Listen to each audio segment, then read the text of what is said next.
Eating bean cakes, popularly known as akara, or commercially fried yam, plantain, and fish could be damaging to your health. This is an alarming piece of information when you consider that these are roadside delicacies many Nigerians love to enjoy.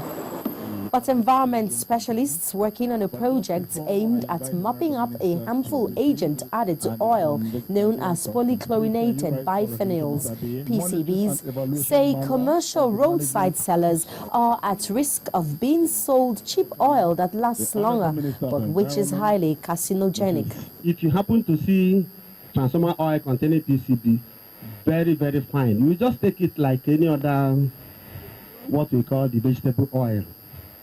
Some people be talking of one particular woman at one junction. We have to go there and get the akara.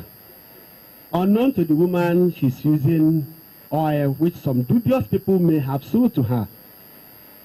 Number one, when she's using the oil doesn't diminish, because if you are using 1 liter of oil in your frying pan, after some days, of course the oil will go down, isn't it?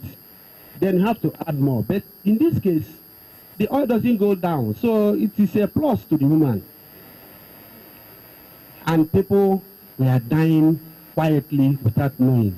The Nigeria Polychlorinated biphenyls PCBs management project, a 4-year project executed in conjunction with the Global Environment Facility and the World Bank, is aimed at creating awareness on the dangers of PCBs to human health and the environment, oils which are commonly used in transformers. The adverse effects of PCB include cancer, birth defects, dysfunctional immune and reproductive system, greater susceptibility to disease, and diminished intelligence, especially among our children. It's for $6.3 million. So it's quite a big grant, and it was to be for 4 years.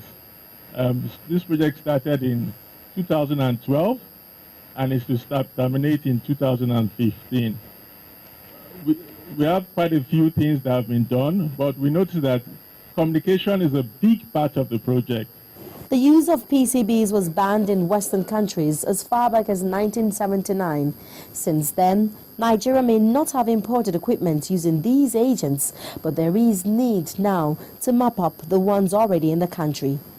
The target, therefore, would be to keep children away from location of transformers to save them from the hazardous effects, to keep second-hand transformers away from Nigeria, to enlighten sellers to buy oil without PCB content, and farmers to cultivate far away from transformers to avoid contaminating their crops and putting lives at risk.